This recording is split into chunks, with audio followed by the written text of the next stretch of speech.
Hello everyone. Daily current affair series में आज हम लोग देखेंगे 19 से 21 अप्रैल 2023 के करंट अफेयर। तो आते हैं आज के पहले करंट अफेयर पे। भारतीय मूल के अजय पाल बंगा को विश्व बैंक का नेतृत्व करने के लिए नामित किया गया है। व्यवसाय के क्षेत्र में दिग्गज श्री बंगा ने निम्नलिखित में से किस कंपनी के साथ काम नहीं किया है?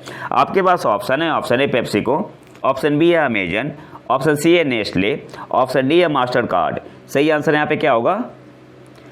ऑप्शन बी आपका यहाँ पे सही आंसर हो जाएगा, अमेजन। भारतीय मूल के अजय बंगा को विश्व बैंक का नेतृत्व करने के लिए नामित किया गया है। व्यवसाय के क्षेत्र में दिग्गज श्री बंगा ने निम्नलिखित में से किस कंपनी के साथ काम नहीं किया है? तो पेप्सिको के साथ भी किया है, नेस्ले के साथ भी किया है, मास्टर कार्ड के साथ भी किया है, अमेजन के साथ नहीं किया है। तो ऑप्शन बी आपका यहाँ पे सही आंसर हो जाएगा, अमेजन। अच्छा, वर्ल्ड बैंक के डायरेक्टर कौन थे पहले? David Malpass. इन्होंने अपना टर्म पूरा होने से पहले रिजाइन कर दिया और भारतीय मूल के अजय पाल बंगा को विश्व बैंक का नेतृत्व करने के लिए इन्हें नामित किया गया है अभी। और इसके अलावा आपको क्या याद रखना है? अजय पाल बंगा को भारत सरकार द्वारा 2016 में पद्मश्री से सम्मानित किया गया था। इंपॉर्टेंट पॉइंट है, पूछ सकते हैं एग्जाम में। अजय पाल बंगा को भारत सरकार द्वारा पद्मश्री से कब सम्मानित किया गया था? तो आंसर क्या होगा? 2016 में। नेक्स्ट आते हैं, पंचायती राज मंत्रालय कब से कब तक राष्ट्रीय पंचायत पुरस्कार सप्ताह मनाएगा? आपके पास ऑप्शन है। ऑप्शन है 17 अप्रैल से 21 अप्रैल 2023, ऑप्शन बी है 19 अप्रैल से 23 अप्रैल 2023, ऑप्शन सी है 21 अप्रैल से 25 अप्रैल 2023, ऑप्शन डी है इनमें से कोई भी नहीं। सही आंसर यहाँ पे क्या होगा? ऑप्शन ए आपका यहाँ पे सही आंसर हो जाएगा, 17 अप्रैल से 21 अप्रैल 2023। पंचायती राज मंत्रालय कब से कब तक राष्ट्रीय पंचायत पुरस्कार सप्ताह मनाएगा? तो ऑप्शन ए आपका यहाँ पे सही आंसर हो जाएगा, 17 अप्रैल से 21 अप्रैल 2023। और इसकी थीम क्या है? थीम है पंचायतों के संकल्पों की सिद्धि का उत्सव। तो थीम भी आपको याद रखना है। थीम क्या है? पंचायतों के संकल्पों की सिद्धि का उत्सव। और कब से कब तक मनाया जाएगा राष्ट्रीय पंचायत पुरस्कार सप्ताह? तो 17 अप्रैल से 21 अप्रैल 2023 तक। नेक्स्ट आते हैं, हाल ही में जीआई टैग प्राप्त करने वाला कुंबुम पनीर थ्रडचाई अंगूर किस राज्य या केंद्र शासित प्रदेश से है? आपके पास ऑप्शन है। Option A Assam, option B है तेलंगाना, ऑप्शन सी है केरल, ऑप्शन डी है तमिलनाडु। सही आंसर यहाँ पे क्या होगा? ऑप्शन डी आपका यहाँ पे सही आंसर हो जाएगा, तमिलनाडु। हाल ही में जीआई टैग प्राप्त करने वाला कुंबुम पनीर थ्रडचाई अंगूर किस राज्य या केंद्र शासित प्रदेश से है? तो ऑप्शन डी आपका यहाँ पे सही आंसर हो जाएगा, तमिलनाडु। नेक्स्ट आते हैं, अच्छा एक्स्ट्रा करंट अफेयर है।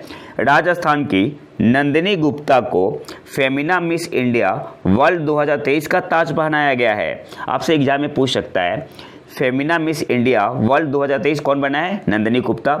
कौन से राज्य से इनका संबंध है? तो राजस्थान से। और इसके अलावा आईआईटी हैदराबाद में DRDO industry academia centre of excellence का उद्घाटन किया गया। कहाँ पे? आईआईटी हैदराबाद में। कौन सा देश पहले वैश्विक बौद्ध सम्मेलन का मेजबान है? आपके पास ऑप्शन है। ऑप्शन है चीन, ऑप्शन बी है भारत, ऑप्शन सी है जापान, ऑप्शन डी है यूएसए। सही आंसर क्या होगा?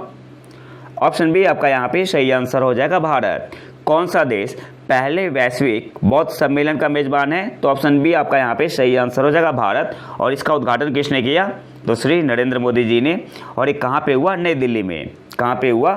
नई दिल्ली में। नेक्स्ट आते हैं, किस सशस्त्र बल ने क्षेत्रीय प्रदूषण प्रतिक्रिया अभ्यास RPRDX 2023 लॉन्च किया? आपके पास ऑप्शन है। ऑप्शन ए भारतीय तट रक्षक, ऑप्शन बी है भारतीय सेना, ऑप्शन सी है भारतीय नौसेना, ऑप्शन डी है भारतीय वायुसेना। सही आंसर क्या होगा? ऑप्शन ए आपका यहाँ पे सही आंसर हो जाएगा, भारतीय तट रक्षक बल ने। किस सशस्त्र बल ने क्षेत्रीय प्रदूषण प्रतिक्रिया अभ्यास RPRDX 2023 लॉन्च किया? तो ऑप्शन ए आपका यहाँ पे सही आंसर हो जाएगा, भारतीय तट रक्षक बल ने। और ये कहाँ पे हुआ था? काकीनाडा, आंध्र प्रदेश में। नेक्स्ट आते हैं, एक्स्ट्रा करंट अफेयर है। विश्व हीमोफीलिया दिवस कब मनाते हैं? तो 17 अप्रैल को मनाया जाता है। और 2023 की इसकी थीम क्या है? तो देखो थीम इंपॉर्टेंट नहीं है, काफ़ी लंबा चौड़ा थीम है, तो एग्जाम में नहीं आएगा। सिंपली आपको इतना याद रख लेना है, access for all, partnership, policy, progress. Next आते हैं नासा कैलटेक, स्वीडन के गोथेनबर्ग विश्वविद्यालय और किस आईआईटी ने CL फ्लैम नामक एक कम लागत वाला कैमरा सेटअप विकसित करने के लिए सहयोग किया है? आपके पास ऑप्शन है, option A IIT Mumbai, option B है IIT गांधीनगर, ऑप्शन सी है IIT इंदौर, ऑप्शन डी है IIT पटना। सही आंसर क्या होगा? ऑप्शन सी आपका यहाँ पे सही आंसर हो जाएगा, IIT इंदौर ने नासा कैलटेक, स्वीडन के गोथेनबर्ग विश्वविद्यालय और किस IIT ने CL फ्लैम नामक एक कम लागत वाला कैमरा सेटअप विकसित करने के लिए सहयोग किया है? तो ऑप्शन सी आपका यहाँ पे सही आंसर हो जाएगा, IIT इंदौर। नेक्स्ट आते हैं किस देश ने अंतर्राष्ट्रीय विमानन सुरक्षा आकलन किया? आपके पास ऑप्शन है, option A USA, option B है जापान, ऑप्शन सी है भारत, ऑप्शन डी है रूस। सही आंसर क्या होगा? ऑप्शन ए आपका यहाँ पे सही आंसर हो जाएगा, अमेरिका USA ने किस देश ने अंतर्राष्ट्रीय विमानन सुरक्षा आकलन इंटरनेशनल एविएशन सेफ्टी असेसमेंट किया? तो ऑप्शन ए आपका यहाँ पे सही आंसर हो जाएगा, USA अमेरिका ने। और इसे करता कौन है? तो the federal aviation administration of USA। International aviation safety assessment कौन करता है? फेडरल एविएशन एडमिनिस्ट्रेशन, शॉर्ट में क्या बोलते हैं? FAA।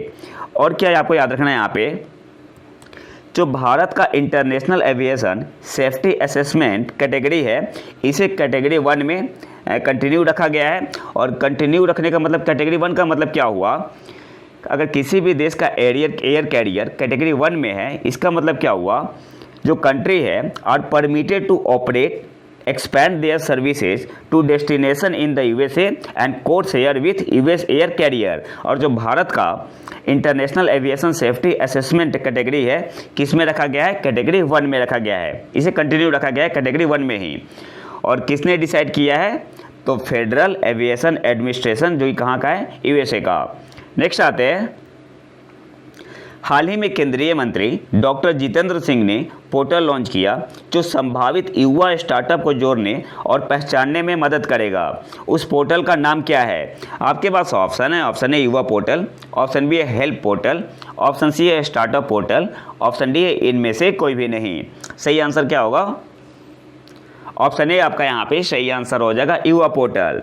हाल ही में केंद्रीय मंत्री डॉक्टर जितेंद्र सिंह ने पोर्टल लॉन्च किया जो संभावित युवा स्टार्टअप को जोड़ने और पहचानने में मदद करेगा। उस पोर्टल का नाम क्या है? तो ऑप्शन ए आपका यहाँ पे सही आंसर हो जाएगा, युवा पोर्टल। और इसके अलावा आपको याद क्या रखना है यहाँ पे, 1 वीक 1 लैब प्रोग्राम किसका है? तो CSIR NPL का है। यहाँ पे NPL का मतलब क्या हुआ?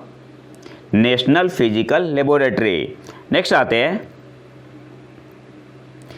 किस राज्य या केंद्र शासित प्रदेश ने हेल्प प्रोग्राम लॉन्च किया? आपके पास ऑप्शन है, option A Bihar, option B है UP, ऑप्शन सी है तेलंगाना, ऑप्शन डी है उत्तराखंड। सही आंसर क्या होगा? ऑप्शन डी आपका यहाँ पे सही आंसर हो जाएगा, उत्तराखंड। किस राज्य या केंद्र शासित प्रदेश ने हेल्प प्रोग्राम लॉन्च किया? तो ऑप्शन डी आपका यहाँ पे सही आंसर हो जाएगा, उत्तराखंड ने। और हेल्प का मतलब क्या हुआ? Accredited agent for health and extension of livestock production. Help का मतलब क्या हुआ? Accredited agent for health and extension of livestock production. Next आते हैं, ADB ने हाल ही में किस देश में बाढ़ पुनर्वास के लिए 230 मिलियन अमेरिकी डॉलर प्रदान किए? आपके पास ऑप्शन है, option A Bharat, option B है बांग्लादेश में, ऑप्शन सी है नेपाल, ऑप्शन डी है इनमें से कोई भी नहीं। सही आंसर यहाँ पे क्या होगा? ऑप्शन बी आपका यहाँ पे सही आंसर हो जाएगा, Bangladesh. Asian development bank ADB ने हाल ही में किस देश में बाढ़ पुनर्वास के लिए 230 मिलियन अमेरिकी डॉलर प्रदान किए हैं? तो ऑप्शन बी आपका यहाँ पे सही आंसर हो जाएगा, बांग्लादेश में। अब कुछ इंपॉर्टेंट इंटरनेशनल लोन देख लेते हैं जहाँ पे ADB ने भारत के 4 राज्यों को दिया है। तो पहला है आपका महाराष्ट्र के लिए 350 मिलियन US डॉलर का ऋण दिया है, किसने? ADB ने। और इसका ऑब्जेक्टिव क्या है? तो 319 किलोमीटर राज्य राजमार्गों और 149 किलोमीटर जिला सड़कों के उन्नयन या अपग्रेडिंग के लिए। और दूसरा है आपका असम के लिए एडीबी ने दिया है 300 मिलियन यूएसडी डॉलर का लोन दिया है और इसका ऑब्जेक्टिव है 6 सड़क खंडों के उन्नयन के लिए जो भारत को भूटान और बांग्लादेश से जोड़ने वाले 7 गलियारों से जुड़े हैं। और तीसरा है चेन्नई मेट्रो रेल नेटवर्क के लिए एडीबी ने कितना लोन दिया है 350 मिलियन यूएसडी। और त्रिपुरा पावर सेक्टर के लिए एडीबी ने दिया है 220 मिलियन यूएसडी का। तो एक बार फिर से देख लेते हैं। महाराष्ट्र के लिए कितना दिया है 350 मिलियन यूएसडी। इसका ऑब्जेक्टिव क्या है 319 किलोमीटर राज्य राजमार्गों और 149 किलोमीटर जिला सड़कों के अपग्रेडिंग के लिए उन्नयन के लिए। दूसरा है असम के लिए 300 मिलियन यूएसडी का लोन है, किसने दिया एडीबी ने दिया है। इसका ऑब्जेक्टिव क्या है 6 सड़क खंडों के उन्नयन के लिए जो भारत को भूटान और बांग्लादेश से जोड़ने वाले 7 गलियारों से जुड़े हैं। तीसरा है चेन्नई मेट्रो रेल नेटवर्क के लिए एडीबी ने कितना लोन दिया है 350 मिलियन यूएसडी। और त्रिपुरा पावर सेक्टर के लिए कितना दिया है 220 मिलियन यूएसडी का। और इसके अलावा आपको याद रखना है वर्ल्ड बैंक ने भारत को दिया है 1 बिलियन यूएसडी का, 1 बिलियन यूएसडी दो पार्ट में दिया है 500 करके। और क्यों दिया है वर्ल्ड बैंक ने टू सपोर्ट प्रधानमंत्री Ayushman Bharat health infrastructure mission के लिए PMABHIM जो वर्ल्ड बैंक ने लोन दिया है 1 बिलियन यूएसडी का। क्यों दिया है टू सपोर्ट प्रधानमंत्री Ayushman Bharat health infrastructure mission के लिए। नेक्स्ट आते हैं किस संस्था ने एग्री फूड सिस्टम में महिलाओं की स्थिति status of women in agri food system report जारी की। आपके पास ऑप्शन है FAO, ऑप्शन बी है वर्ल्ड बैंक, ऑप्शन सी है नाबार्ड, ऑप्शन डी है यूनिसेफ। सही आंसर यहाँ पे क्या होगा ऑप्शन ए आपका यहाँ पे सही आंसर हो जाएगा। FAO ने किस संस्था ने एग्री फूड सिस्टम में महिलाओं की स्थिति status of women in agri food system report जारी की। तो सही आंसर यहाँ पे क्या होगा ऑप्शन ए आपका यहाँ पे सही आंसर हो जाएगा FAO ने। नेक्स्ट आते हैं महाराष्ट्र भूषण पुरस्कार 2023 के प्राप्तकर्ता कौन है। आपके पास ऑप्शन है विनोद शिंदे, ऑप्शन बी है रितेश देशमुख, ऑप्शन सी है अप्पा साहेब धर्माधिकारी, ऑप्शन डी है इनमें से कोई भी नहीं। तो सही आंसर यहाँ पे क्या होगा ऑप्शन सी आपका यहाँ पे सही आंसर हो जाएगा अप्पा साहेब धर्माधिकारी। क्या है सोशल एक्टिविस्ट है। महाराष्ट्र भूषण पुरस्कार 2023 के प्राप्तकर्ता कौन है अप्पा साहेब धर्माधिकारी। और स्टार्ट कब हुआ था 1996 में। और पहला अवार्ड किसे मिला था PL देशपांडे को। नेक्स्ट आते हैं हाल ही में चक्रवात इल्सा किस देश से टकराया था। आपके पास ऑप्शन है USA America, option B Australia, option C है जापान, ऑप्शन डी है चीन। सही आंसर यहाँ पे क्या होगा ऑप्शन बी आपका यहाँ पे सही आंसर हो जाएगा ऑस्ट्रेलिया। हाल ही में चक्रवात इल्सा किस देश से टकराया था। तो ऑप्शन बी आपका यहाँ पे सही आंसर हो जाएगा ऑस्ट्रेलिया। नेक्स्ट आते हैं समाचारों में देखा गया उत्तर मेरूर शिलालेख किस राज्य में पाया जाता है। आपके पास ऑप्शन है तमिलनाडु, ऑप्शन बी है उड़ीसा, ऑप्शन सी है बिहार, ऑप्शन डी है उत्तर प्रदेश। सही आंसर यहाँ पे क्या होगा ऑप्शन ए आपका यहाँ पे सही आंसर हो जाएगा तमिलनाडु। समाचारों में देखा गया उत्तर मेरूर शिलालेख किस राज्य में पाया जाता है। तो ऑप्शन ए आपका यहाँ पे सही आंसर हो जाएगा तमिलनाडु। अच्छा न्यूज में क्यों है उत्तर मेरूर शिलालेख। तो अभी प्रधानमंत्री मोदी जी ने अपने एक भाषण में उत्तर मेरूर शिलालेख का नाम लिया था, तो हो सकता है यहाँ से क्वेश्चन पूछ ले एग्जाम में। उत्तर मेरूर जो है यह 1100 साल पुराना ओल्ड इंस्क्रिप्शन है। कहाँ से तमिलनाडु से। और इसे किसके शासनकाल में बनाया गया था। तो चोला किंग परांतक प्रथम के शासनकाल में। और यह डिस्क्राइब क्या करता है process of village self governance. तो यहाँ से पूछ सकते एग्जाम में स्टेट पीसी से यूपीएससी पूछ सकती है कि जो उत्तर मेरूर शिलालेख है यह क्या डिस्क्राइब करता है। तो आंसर क्या होगा process of village self governance. Next आते हैं विश्व विरासत दिवस, जिसे स्मारकों और स्थलों के अंतर्राष्ट्रीय दिवस के रूप में भी जाना जाता है, प्रतिवर्ष किस दिन मनाया जाता है? आपके पास ऑप्शन है, ऑप्शन ए 20 अप्रैल, ऑप्शन बी है 25 अप्रैल, ऑप्शन सी है 15 अप्रैल, ऑप्शन डी है 18 अप्रैल। सही आंसर यहाँ पे क्या होगा? ऑप्शन डी आपका यहाँ पे सही आंसर हो जाएगा 18 अप्रैल को। और 2023 की इसकी थीम है हेरिटेज चेंज। विश्व विरासत दिवस, जिसे स्मारकों और स्थलों के अंतर्राष्ट्रीय दिवस के रूप में भी जाना जाता है, यह किस दिन मनाया जाता है? तो ऑप्शन डी आपका यहाँ पे सही आंसर हो जाएगा 18 अप्रैल को। और इस बार की इसकी थीम क्या है? Heritage changes. नेक्स्ट आते हैं विजडन के वर्ष 2023 के 5 क्रिकेटरों में से एक के रूप में नामित होने वाली पहली भारतीय महिला कौन बनी? आपके पास ऑप्शन है, option A Harmanpreet Kaur, option B है शेफाली वर्मा, ऑप्शन सी है झूलन गोस्वामी, ऑप्शन डी है स्मृति मंधाना। सही आंसर यहाँ पे क्या होगा? और ये बहुत बड़ा अचीवमेंट है। ऑप्शन ए आपका यहाँ पे सही आंसर हो जाएगा हरमनप्रीत कौर। विजडम के वर्ष 2023 के 5 क्रिकेटरों में से एक के रूप में नामित होने वाली पहली भारतीय महिला कौन बनी है?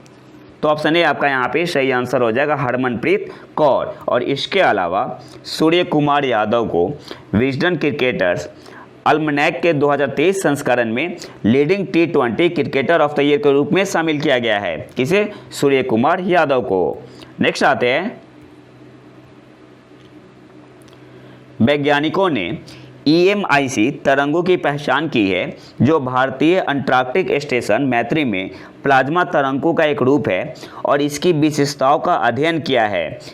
यहाँ पे आपसे पूछ रहा है कि EMIC का मतलब क्या है? आपके पास ऑप्शन है, option A electron and cyclotron, option B है electromagnetic ion cyclotron, option D है electromagnetic ion cycle, option D है इनमें से कोई भी नहीं। सही आंसर यहाँ पे क्या होगा?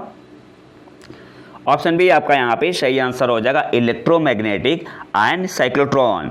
वैज्ञानिकों ने EMIC तरंगों की पहचान की है, जो भारतीय अंटार्कटिक स्टेशन मैत्री में प्लाज्मा तरंगों का एक रूप है, और इसकी विशेषताओं का अध्ययन किया है। आपसे पूछ रहा है EMIC का मतलब क्या है? तो आंसर क्या होगा? ऑप्शन बी आपका यहाँ पे सही आंसर हो जाएगा इलेक्ट्रोमैग्नेटिक आयन साइक्लोट्रॉन। और कहाँ के वैज्ञानिकों ने इसे ऑब्जर्व किया है या डिस्कवर किया है? तो उस इंस्टीट्यूशन का भी नाम आपको याद रखना है। क्या नाम है? इंडियन इंस्टीट्यूट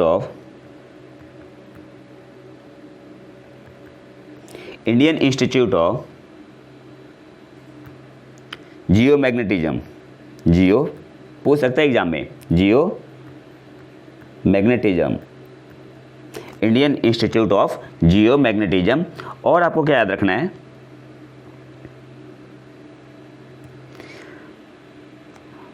और जो electromagnetic ion cyclotron plasma wave है, इसे ऑब्जर्व कहाँ पे किया गया है? तो अर्थ के मैग्नेटोस्फीयर में। तो इस पॉइंट को भी याद रखना की पॉइंट है। इसे कहाँ पे डिस्कवर किया गया है? जो electromagnetic ion cyclotron plasma wave है, इसे कहाँ पे ऑब्जर्व किया गया है? तो अर्थ के मैग्नेटोस्फीयर में। नेक्स्ट आते हैं एक हाइब्रिड सूर्य ग्रहण सोलर इक्लिप्स 20 अप्रैल को होने वाला है। इसका नाम क्या दिया गया है? आपके पास ऑप्शन है, ऑप्शन ए मानसून ग्रहण, ऑप्शन बी है सुपरनोवा ग्रहण, ऑप्शन सी है निंगलू ग्रहण, ऑप्शन डी है इनमें से कोई भी नहीं। सही आंसर यहाँ पे क्या होगा? ऑप्शन सी आपका यहाँ पे सही आंसर हो जाएगा निंगलू इक्लिप्स या निंगलू ग्रहण। एक हाइब्रिड सूर्य ग्रहण सोलर इक्लिप्स 20 अप्रैल को होने वाला है, हो गया है। इसका नाम क्या दिया गया है? तो ऑप्शन सी आपका यहाँ पे सही आंसर हो जाएगा निंगलू इक्लिप्स से। नेक्स्ट आते हैं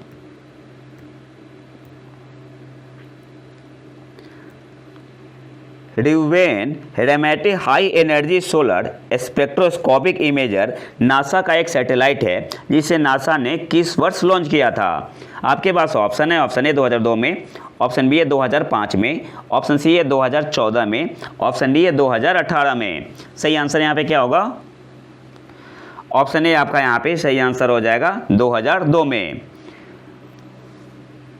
RHESSI Reuven Ramaty high energy solar spectroscopic imager जो कि नासा का एक सैटेलाइट है, इसे नासा ने किस वर्ष लॉन्च किया था? तो ऑप्शन ए आपका यहाँ पे सही आंसर हो जाएगा 2002 में। अच्छा, न्यूज़ में क्यों बना हुआ है? तो 2002 में इसे लॉन्च किया गया था और इसे डीकमीशन कर दिया गया था 2018 में, और अब क्या किया जा रहा है, इसे फाइनली अर्थ पे लाया जा रहा है, इसलिए करंट अफेयर में बना हुआ है। अच्छा, इसका काम क्या था, इसका ऑब्जेक्टिव क्या था इस सैटेलाइट का? To observe solar flare. अच्छा, सोलर फ्लेयर क्या होता है, इसे थोड़ा डिटेल में समझ लेते हैं, काफ़ी इंपॉर्टेंट पॉइंट है।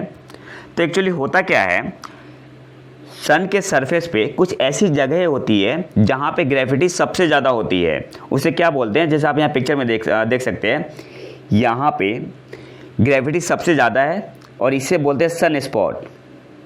सन स्पॉट। और इससे होता क्या है, जहाँ पे ग्रेविटी ज़्यादा होती है तो जिसे क्या बोलते हैं, सन स्पॉट बोलते हैं। यहाँ से सूरज के अंदर से हीट सतह तक नहीं पहुँच पाता है, और यह हीट फिर होता क्या है, तो यह हीट जो सन स्पॉट होता है इसके बाउंड्री से निकलना शुरू हो जाता है, इसके बाउंड्री से हीट निकलना शुरू हो जाएगा, और सन स्पॉट के किनारों पे लगातार क्या होता है, एक्सप्लोजन होते रहते हैं, और इसमें जो एनर्जी निकलती है ये लूप के फॉर्म में निकलती है, लूप के फॉर्म में निकलती है, जिसे हम लोग क्या बोलते हैं, सोलर फ्लेयर, या हिंदी में बोलेंगे सौर ज्वाला। सोलर फ्लेयर जो यहाँ पे दिख रहा है, सोलर फ्लेयर। और बहुत सारे स्पॉट होते हैं, सन स्पॉट होते हैं, जहाँ पे ग्रेविटी सबसे ज़्यादा होती है, तो उसे क्या बोलते हैं, सन स्पॉट कहते हैं। और सन स्पॉट का मतलब क्या हुआ कि ग्रेविटी सबसे ज़्यादा है और यहाँ से सूरज के अंदर से हीट सतह तक नहीं पहुँच पाता है, तो फिर क्या होता है, तो हीट कहाँ से निकलती है, सन स्पॉट के बाउंड्री से निकलती है, सन स्पॉट के बाउंड्री से निकलती है, और लगातार एक्सप्लोजन होते रहते हैं, और यह जो एनर्जी निकलती है लूप के फॉर्म में निकलती है, लूप के फॉर्म में निकलती है, और इसे हम लोग क्या बोलते हैं, सौर ज्वाला, और इंग्लिश में क्या बोलेंगे, सोलर फ्लेयर। नेक्स्ट आते हैं, किस संस्था ने वैश्विक खाद्य नीति report, global food policy report 2023 जारी की? आपके पास ऑप्शन है, ऑप्शन ए नीति आयोग, ऑप्शन बी है IFPRI, ऑप्शन सी है यूनिसेफ, ऑप्शन डी है नन ऑफ दीज। सही आंसर यहाँ पे क्या होगा, ऑप्शन बी आपका यहाँ पे सही आंसर हो जाएगा, IFPRI ने। किस संस्था ने वैश्विक खाद्य नीति report, global food policy report 2023 जारी की? तो ऑप्शन बी आपका यहाँ पे सही आंसर हो जाएगा, IFPRI ने।